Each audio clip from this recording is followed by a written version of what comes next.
Hello everyone, Radhika this side. तो मैं chemistry का पीरियोडिक टेबल की रिवीजन करवा देती हूँ कुछ।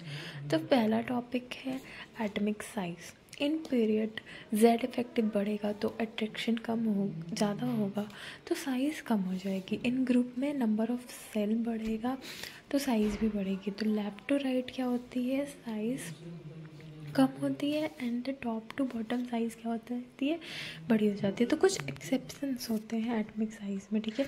एक्सेप्शन क्या होता है, inert gas has highest radii in respective periods. Okay, तो इनर्ट अगर कोई भी तुम्हारे पास एलिमेंट होगा लेकिन इनर्ट गैस लिखा होगा तो इसकी रेडियस जो होगी सबसे ज़्यादा होगी। अब 3D की बात करें, 3D में स्कैंडियम से Fe तक क्या होगा कि डिक्रीज़ होगा, फेकोनी तक बराबर होगा एंड इसके बाद इंक्रीज़ हो जाएगा, ठीक है।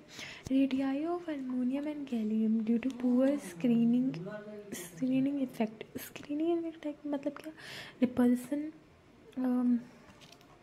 पुअर हो जाएगा तो अट्रैक्शन ज़्यादा हो जाएगा, ठीक है। तो उससे क्या होता है कि वो छोटा साइज़ का हो जाएगा, मतलब कि होना तो चाहिए इसका बड़ा रेडियस, लेकिन ये पुअर स्क्रीनिंग इफेक्ट की वजह से, स्क्रीनिंग इफेक्ट की वजह से ये बराबर हो जाता है। 4D एंड 5D का क्या होता है, इक्वल होता है। तो इसमें कुछ 4 एक्सेप्शन है, वो याद कर लेना और ये सब कुछ क्वेश्चन है जो कि वैसा होगा। आयनिक रेडियाई का कोई एक्सेप्शन नहीं होता। आयनिक रेडियाई जैसे कि क्या हो जाती है,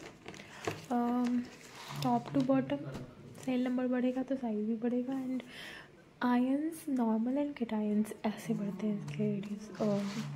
आयनिक रेडियस हाइड्रेटेड रेडियस में भी कोई एक्सेप्शन नहीं होता है। हाइड्रेटेड रेडियस में क्या होगा, जो जितना छोटा साइज़ का होगा, हाइड्रोजन के मॉलिक्यूल उतने बड़े, उतने ज़्यादा उससे घेरेंगे, वो इतना बड़ा हो जाएगा, उसकी वजह से वो भाग नहीं पाएगा, तो मोबिलिटी एंड कंडक्टिविटी उसकी कम हो जाती है, ठीक है।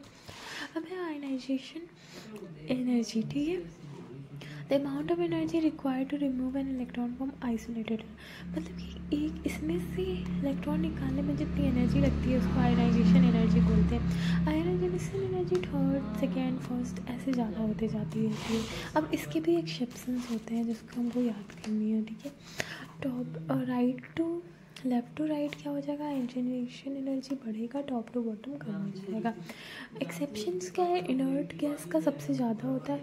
सेकेंड और थर्ड पीरियड में क्या करोगे, आप एलिमेंट लिख लोगे और एक के बाद क्रॉस लगा के फिर एक को छोड़ के क्रॉस लगा के लिखोगे, वही उसका फाइनल आंसर आ जाएगा। ओके, और देखो बोरोन फैमिली में क्या होता है, डब्ल्यू बना के हम लोग कर सकते हैं। तो सबसे पहले जो आएगा like bohrium, thallium, gallium, aluminium, indium, ये आ गया।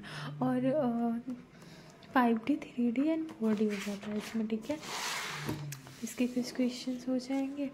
अब electron gain enthalpy. Electron gain enthalpy में क्या होता है, इलेक्ट्रॉन को लेने के टाइम हम लोग को क्या होती है, एनर्जी रिलीज होती है, तो वो क्या होगा, नेगेटिव आएगा। पॉजिटिव नेगेटिव दोनों आएगा लेकिन नेगेटिव आता है। लेकिन अगर मान लो कोई एक कैटायन उसको फिर से हम इलेक्ट्रॉन दे रहे हैं तो एनर्जी हमें देनी पड़ेगी, तो डेल्टा एच क्या होगा, पॉजिटिव आएगा। इसके बाद वाला फर्स्ट तो नेगेटिव आता है, उसके बाद वाला सारा पॉजिटिव आता है, ठीक है। लेफ्ट टू राइट क्या होगा, इंक्रीज़ करेगा। जितना ज़्यादा नेगेटिव डेल्टा इजी एच होगा उतना ज़्यादा वो इलेक्ट्रॉन एफिनिटी होगा, ठीक है। अब इसमें भी एक्सेप्शंस है। इसमें एक्सेप्शन है second period and third period में बेटे ने ना बोलकर लड़की को फंसाया, ये याद कर लेना इसका। और थर्ड का है मैंने और अलका ने प्यारी सी शादी कर ली, ठीक है। इसका अगर तुमसे पूछेगा तो तुम ऐसे ही याद करके बता देना। बाकी इसमें कह रहा है कि जो third period and the second period में से थर्ड का ज़्यादा होगा। जैसे कि अगर मान लो हम सोचेंगे कि फ्लोरीन का ज़्यादा होना चाहिए, नहीं, लेकिन वैकेंट डी ऑर्बिटल के कारण क्लोरीन, फ्लोरीन, ब्रोमीन का हो जाएगा। और इसमें एक और एक्सेप्शंस होता है like oxygen due to compact nature की वजह से इसका ऐसा हो जाता है। इनर्ट हैव ए ज़ीरो और पॉजिटिव इलेक्ट्रॉन एंथैल्पी। बाकी कुछ क्वेश्चन है, इलेक्ट्रोनेगेटिविटी में एज सच कोई एक्सेप्शंस नहीं होते हैं, लाइक इसकी वैल्यू याद होनी पड़ चाहिए तुमको। तुम क्या करोगे कि सेकेंड ग्रुप को लिख के 1 +5 ऐड कर दोगे, 1 1.5 2 2.5 एंड समथिंग वगैरह हो जाएगा, ठीक है। उसके बाद हो जाएगा नेचर ऑफ ऑक्साइड। जो नॉन मेटेलिक होती है वो एसिडिक होती है और मेटेलिक बेसिक हो जाएगी, ठीक है। न्यूट्रल कौन कौन सा होता है, NO, CO and Duo.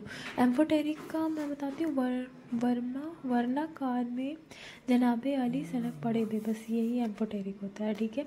Acidic strength मान लो, ऑक्सीडेशन नंबर जितना ज़्यादा उतना ज़्यादा एसिडिक स्ट्रेंथ, बट एक एक्सेप्शन होता है, जैसे H3PO2 H3PO3 H3PO4 ऐसे होना चाहिए, बट ड्यू टू रेजोनेंस इसका एक्सेप्शन से चला जाता है। बाकी chapter complete. Thank you so much.